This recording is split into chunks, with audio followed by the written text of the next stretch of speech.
Bonjour à tous, je vous retrouve aujourd'hui pour une nouvelle journée dans mon assiette. L'été ne m'a pas fait changer mes habitudes, toujours pas de petit déjeuner, donc on passe directement au déjeuner. Pour ce midi, j'avais envie de revisiter mes gyoza, et tant qu'à revisiter les gyoza, autant revisiter également la forme. Dans un premier temps, on prépare la pâte, donc j'utilise la même pâte que pour les gyoza. Je prends tout d'abord 200 g de farine, j'y ajoute une demi-cuillère à café de sel, 100 ml d'eau bien bouillante et je mélange là d'une cuillère en bois. Une fois que tout le liquide est absorbé, on passe directement aux mains et on pâtrit assez longuement pour que la pâte soit bien homogène et qu'elle ne colle plus. Donc comme d'habitude, tous les ingrédients sont en barre d'infos. Pour la farce, j'ai tout d'abord émietté 2 blocs de tofu. Je l'ai mis directement dans ma poêle, donc je n'ai pas du tout graissé la poêle, ce n'est pas nécessaire. En parallèle, j'ai mis des champignons noirs à réhydrater, donc on les trempe dans une eau bouillante quelques minutes. J'ai coupé en petits cubes quelques champignons de Paris. Je les ai mis directement dans la poêle, puis je suis passée aux carottes, pareil, en tout petits cubes. Je les ai également mis dans la poêle et à ce moment-là, je lance la cuisson avec un filet de sauce teriyaki. J'y ajoute également 3 gousses d'ail et du gingembre frais. Je laisse sur feu moyen et je continue la découpe des légumes. Donc pour les champignons noirs, une fois qu'ils sont bien gorgés d'eau, il faut bien penser à les rincer plusieurs fois avant de les couper en très petits morceaux. J'ai également émincé un oignon nouveau, le bulbe et la tige, et un oignon cébette.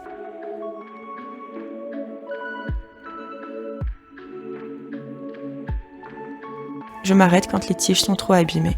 Je les ajoute dans la poêle et je mélange bien. On peut rajouter un petit peu de sauce teriyaki si vous avez l'impression qu'il n'y en a pas assez, surtout pas besoin de mettre de sel. Et en fin de cuisson, je rajoute environ un tiers d'un bouquet de coriandre fraîche. Je mélange bien le tout, par contre je ne poursuis pas la cuisson pour ne pas cuire la coriandre et je déverse tout dans un saladier pour que la farce refroidisse légèrement. On peut ensuite passer à la préparation de la pâte, donc je prélève un petit morceau, je commence à l'arrondir et à l'aplatir avec mes doigts.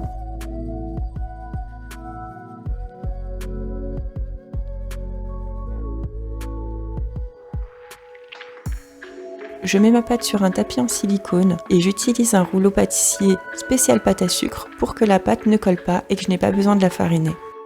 L'avantage de ne pas avoir mis de farine, c'est que pour les refermer, je n'ai pas besoin d'humidifier, ça colle parfaitement. On met bien la farce au centre, on rabat tous les côtés, comme d'habitude, je vous laisse regarder les images pour comprendre ce que je fais. On resserre bien sur le dessus. Pour les derniers, j'en avais 2 ou 3 que je n'ai pas réussi à fermer correctement. Pas de panique, c'est absolument pas grave, ça se tiendra quand même parfaitement à la cuisson et la farce ne s'échappera pas.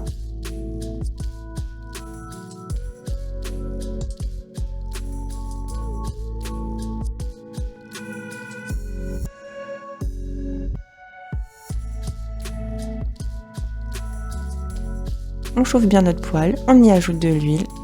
Et ici, j'ai rajouté également des graines de sésame. Donc, on y ajoute nos faux gyoza. Je pense que ça a vraiment un nom, hein. Si vous connaissez le nom, vous pouvez me le mettre en commentaire si vous voulez. On laisse sur feu moyen quand vous voyez qu'ils commencent à bien colorer. Vous pouvez les tourner, ce n'est pas obligatoire, mais j'aime bien les saisir des deux côtés. Une fois qu'ils commencent à saisir de l'autre côté également, on rajoute un fond d'eau et on couvre. On laisse la cuisson porter quelques minutes.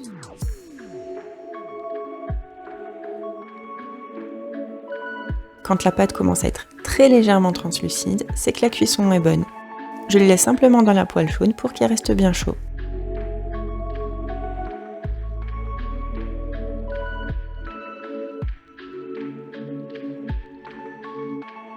Pour la sauce, j'ai utilisé de la sauce soja. Ici, c'est de la réduite en sel. Je préfère la sucrée, mais je n'en avais plus. Donc, j'y ai ajouté du sirop d'érable, quelques gouttes de sauce sriracha, de la ciboulette et des graines de sésame. Il ne reste plus qu'à les tremper dans la sauce et les déguster avec le riz.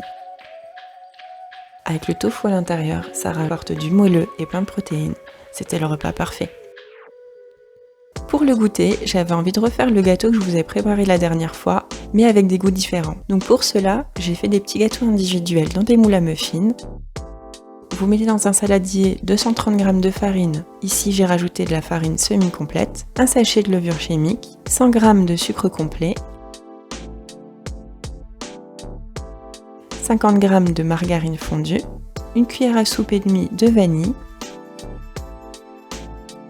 et 240 ml de lait végétal. On fouette bien le tout.